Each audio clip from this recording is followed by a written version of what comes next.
Bonjour.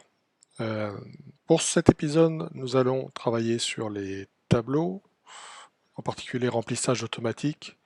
Il y a beaucoup de choses à voir sur les tableaux. On va essayer de limiter en fait le périmètre de cet épisode. L'idée c'est de créer un tableau et on fera une mise en application avec ce sujet-là qui s'intitule La grille de Wigner. Auparavant, je vous montre le geste technique, un nouveau document. Peu importe le thème choisi, on va dire que pour cette diapositive, on va changer le modèle à l'intérieur du thème pour avoir une page totalement vierge. Et on va créer un tableau à l'intérieur pour que je puisse vous montrer comment, par exemple, un tableau qui par défaut contient 4 colonnes, 5 lignes, pour lequel on va augmenter le nombre de colonnes, et puis également le nombre de lignes. Le principe ici, c'est si je saisis par exemple une information comme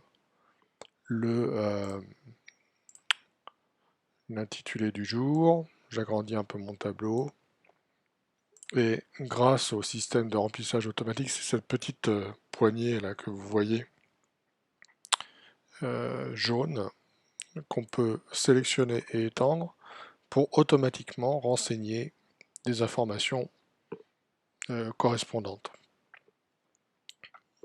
Alors par défaut, c'est les jours de semaine, ce sont des incréments de valeurs numériques, les mois, les choses comme ça, ou des valeurs alphanumériques. Ici par défaut lundi, mardi, mercredi.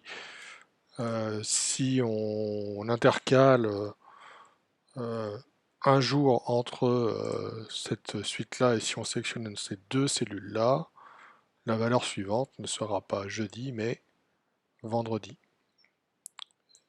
Alors admettons qu'on fasse comme ceci, une sorte de gestion de planning sur les jours de la semaine et sur les mois, janvier, février, mars, avril, voilà.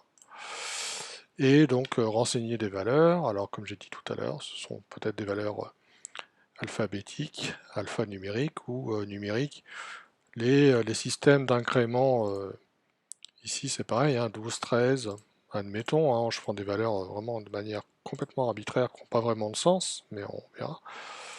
Tout à l'heure, si je prends des valeurs négatives, qu'est-ce qui se passe en fait? 12 moins 56 moins 124, etc. Euh, des valeurs en décrément, ici, comme ceci. Voilà. Et puis, ou alors des lignes complètes, ou alors des suites de cette zone-là que je peux étendre pour renseigner des valeurs calculées automatiquement en fonction des valeurs précédemment renseignées. C'est ce qu'on appelle les systèmes de remplissage automatique que l'on peut retrouver en fait dans le système de tableau.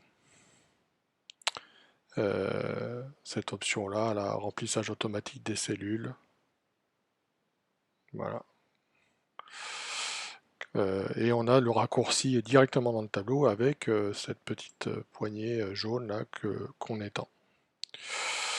Voilà ce qu'on va utiliser aujourd'hui pour faire une mise en application d'un sujet qui s'appelle la grille de Wigner et qui est un système de chiffrement d'informations. C'est assez connu.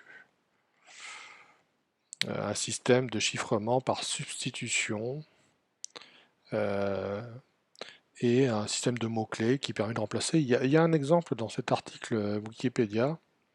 La grille de Wigner, la voici. On va la refaire euh, d'un bout à l'autre en colonne la lettre en clair qu'on va chiffrée et la lettre de la clé qui va nous permettre de chiffrer l'information. Dans cet article-là, je disais, il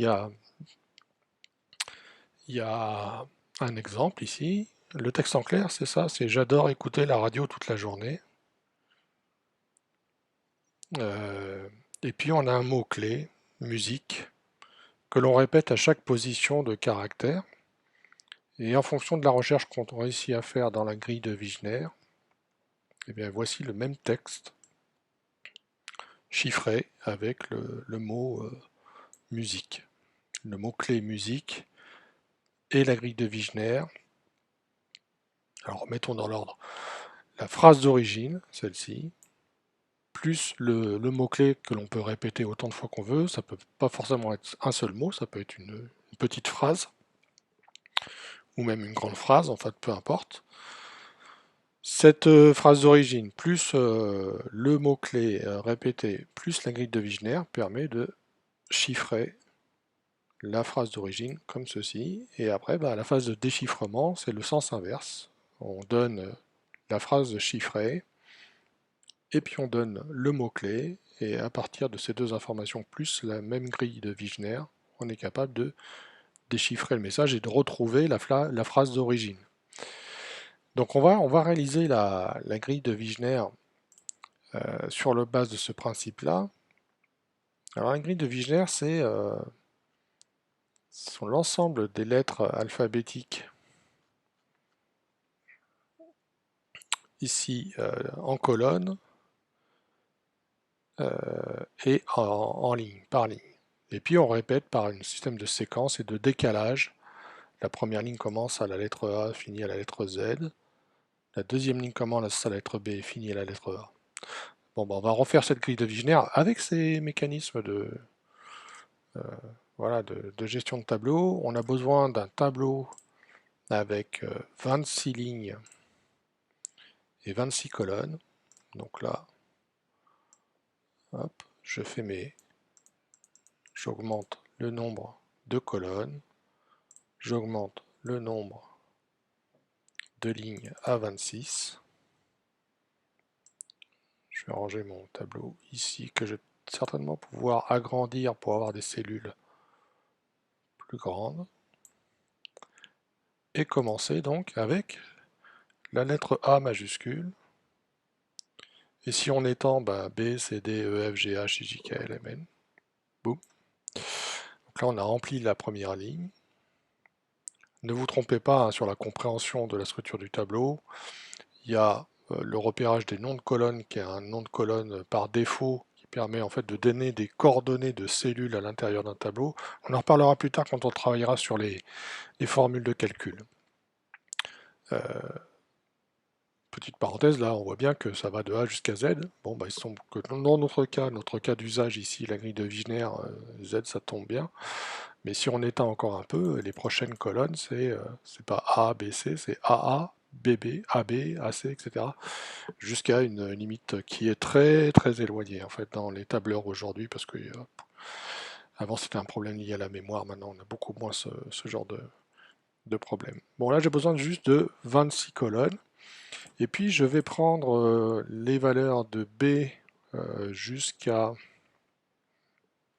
Z, prendre ici la valeur. Alors si on fait ça juste en déplaçant, on déplace effectivement les données à l'intérieur du tableau, ce qui permet d'agencer des informations à l'intérieur d'un tableau. Là ce que je veux c'est en faire une copie avec la touche option ou la touche commande qui passe aussi en fait. Et on a l'affichage en fait qui se met à jour automatiquement sur la source de l'information. Voilà. Donc là on fait une copie en fait dans la deuxième ligne et on n'a pris que les lettres de B à Z. Voici. Et j'étends pour avoir la lettre A parce que ça boucle en fait le remplissage automatique. Et maintenant pour remplir le reste du tableau, je sélectionne mes deux premières lignes complètement et j'étends et structure de tableau dans Keynote, mais c'est la même chose sur Numbers et dans Pages, en fait globalement sur cette suite logicielle. Il comprend qu'il y a une cohérence en fait d'enchaînement des données et va réaliser le décalage tout seul jusqu'à la fin pour retrouver en fait une dernière ligne qui est complètement inversée par rapport à la première ligne, c'est-à-dire ça commence par Z et ça finit par Y, alors que la première ligne, ça commence par A, ça finit par Z. Bon, voilà ma grille de Wigner finalement. Alors là, les caractères sont trop gros par rapport à la taille des cellules. On peut faire le travail de changement de la taille de la police cellule par cellule, mais c'est quand même plus sympa de le faire globalement sur l'ensemble du tableau. Donc ne vous trompez pas en sélectionnant. Là ici j'ai une cellule sélectionnée. Avec la touche majuscule, on sélectionne des cellules continues. Ou avec la touche commande, on sélectionne des cellules discontinues. Et voilà, là je peux déplacer en fait plusieurs cellules discontinues. Et donc là, c'est pas une sélection de cellules parce que je vais faire le travail sur l'ensemble du tableau. Donc je sélectionne le tableau et je vais aller dans l'inspecteur de format, texte, et diminuer la taille de la police pour avoir en fait un affichage cohérent. Bon, voilà ma grille de Wigner de base avec le principe de remplissage automatique. On a vu les systèmes d'enchaînement de données temporelles. Ça marche aussi sur les heures, les minutes, les secondes, les mois, les jours, les données chiffrées. Voilà le geste technique et la première application. Alors quand on pousse le bouchon plus loin pour réaliser quelque chose de concret et expliquer le fonctionnement de la grille de Wigner, il y a la réalisation de ce diaporama-là avec un première diapositive qui présente la définition concise de ce qu'est une grille de Wigner, un système de chiffrement devenu célèbre car elle est l'un des premiers dans lequel les mêmes signes du texte codé ne renvoient pas toujours la même lettre du texte en clair. Et j'ai fait un cas voilà, en mettant d'autres informations pour expliquer le principe.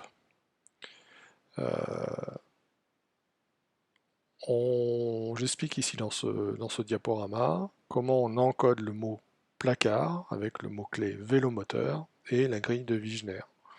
Donc maintenant, si on affiche le diaporama, la définition, et là, le mot-clé encodé en mettant en évidence, là j'appuie sur la lettre C en cours de présentation de Keynote pour voir afficher le curseur de souris, pour montrer que là on va encoder la lettre P de placard avec la première lettre du mot-clé vélomoteur. Donc on cherche la lettre encodée dans les colonnes ici de la grille. La lettre P, c'est cette colonne-là. Ensuite on cherche la ligne qui correspond à vélomoteur, la lettre V, ici, la première lettre. À la jonction des deux, on trouve la lettre K, et donc la lettre encodée avec cette grille-là, c'est K. Deuxième slide, et puis là on passe à la lettre L, avec la deuxième lettre de vélomoteur, la lettre L, colonne, la ligne à la lettre E de vélomoteur, la lettre à la jonction des deux, c'est la lettre P, et donc le mot-clé encodé continue, enfin le mot à encoder continue à être encodé justement avec KP. Initialement c'est le mot placard, mais on est en train de le chiffrer.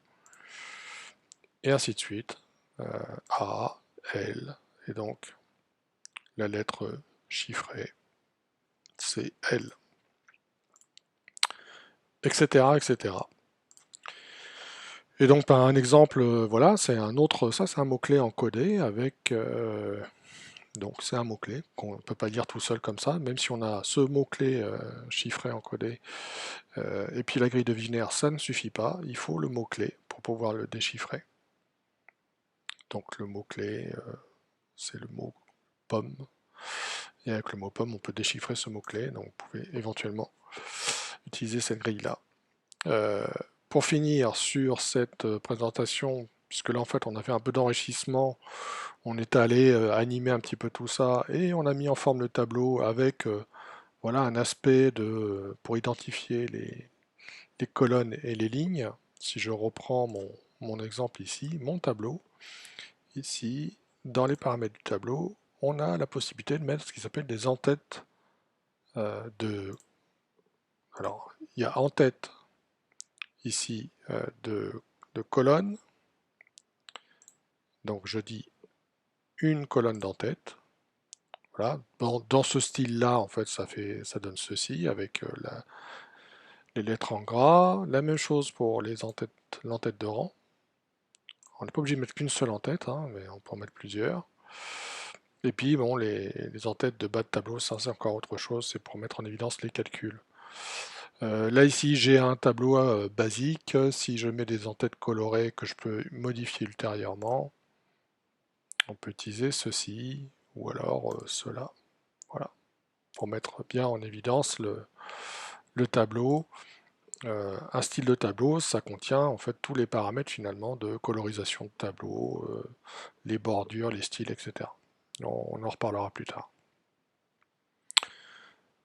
Donc voilà, et dernier petit détail, hein, puisqu'on a animé un petit peu ce truc-là, on voit bien qu'ici j'ai dessiné des rectangles pour identifier vraiment le résultat d'une recherche, et donc ben, il y a ces objets-là qui sont de simples rectangles, des figures avec un style particulier, hein, puisque le pourtour est un peu comme ça, Bordeaux, et puis ben, une petite animation, balayage à partir du haut, voilà, pour dire que cette animation se fait dans l'affichage de cette diapositive. On a vu les compositions, et donc là on a le rectangle de colonne, ensuite le rectangle de ligne, un petit cercle qui s'affiche avec l'effet iris pour mettre en évidence la lettre à la jonction de la ligne et de la colonne, la lettre K, et l'apparition de la lettre K qui se trouve ici.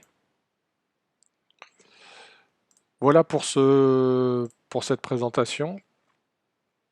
Remplissage des tableaux, première approche sur les tableaux, grosso modo. Remplissage automatique qui peut nous aider. On verra qu'on peut aussi prendre des données venant d'autres sources et puis les mettre assez facilement dans les tableaux. On est toujours sur Keynote. Les concepts sont identiques sur Numbers pour les tableaux. Je dirais un petit delta près. Enfin, il y a plein de deltas d'ailleurs. Numbers, c'est vraiment un tableur à part entière. C'est que grâce au système de remplissage, alors admettons remplissage ici. Là, on est sur Numbers, hein, on n'est plus sur. Euh, mais l'avantage de Numbers, c'est que on peut pareil, mettre des systèmes d'en-tête, de colonnes et de lignes, et surtout figer en fait figer les volets sur Excel, mais là c'est figer les colonnes, puisqu'on a l'option ici bloquer les colonnes d'en-tête et bloquer les rangs d'en-tête, qui permet de continuer à visualiser les données à l'intérieur d'un tableau sans pour autant euh, retirer les informations des en-têtes. Et puis les systèmes d'agrandissement de tableau sont un peu différents. Là, on peut vraiment tirer les poignées. Ici, alors c'est différent entre Numbers et Keynote. Hein. Pourquoi? Parce que sur Keynote, on est censé présenter la totalité d'un tableau, même si on peut animer en fait un tableau d'une certaine manière pour pouvoir afficher petit à petit des informations sur une diapositive. Mais voilà. Donc ça sera du Numbers. Il y aura des choses qui seront aussi dites à ce sujet-là. Notez simplement par rapport entre les deux, hein, un tableau fait sur Numbers, bah, si j'élabore, même un tableau compliqué, alors tout ne passe pas forcément, mais je peux prendre un tableau sur Numbers, une fois que je l'ai élaboré dans un vrai tableur, le copier et aller le mettre dans un diaporama en collant en fait le tableau provenant de Numbers. Et ça devient un tableau que l'on peut aussi personnaliser, tableau, et revoir les systèmes de style et d'affichage, quand bien même, euh, quand bien même les informations ont été renseignées à la base dans le tableur Numbers. Bon, voilà, c'était le sujet de cet épisode-là. la présentation, le cas technique, voilà, le geste technique ici, et puis la mise en application avec la grille de Wigner. Vous pouvez utiliser cette grille pour vous amuser un petit peu avec vos enfants, vos petits-enfants, voilà, des petits mots secrets. Je me souviens avoir fait ça avec les cousins, cousines, pour cacher l'emplacement du goûter. Et avant, je sais pas, une demi-heure avant le goûter, on encode en fait, on a préparé ça avant bien entendu, mais on donne aux enfants la grille de Wigner et on donne un mot encodé et le mot-clé qui va avec pour dire bah, grâce à ça tu vas trouver à quel endroit se trouve le goûter dans l'appartement ou dans la maison. Voilà. Bon, je vous laisse ici cet épisode sur les tableaux et les remplissages automatiques et voilà une première approche sur les tableaux. Merci de votre attention, à bientôt.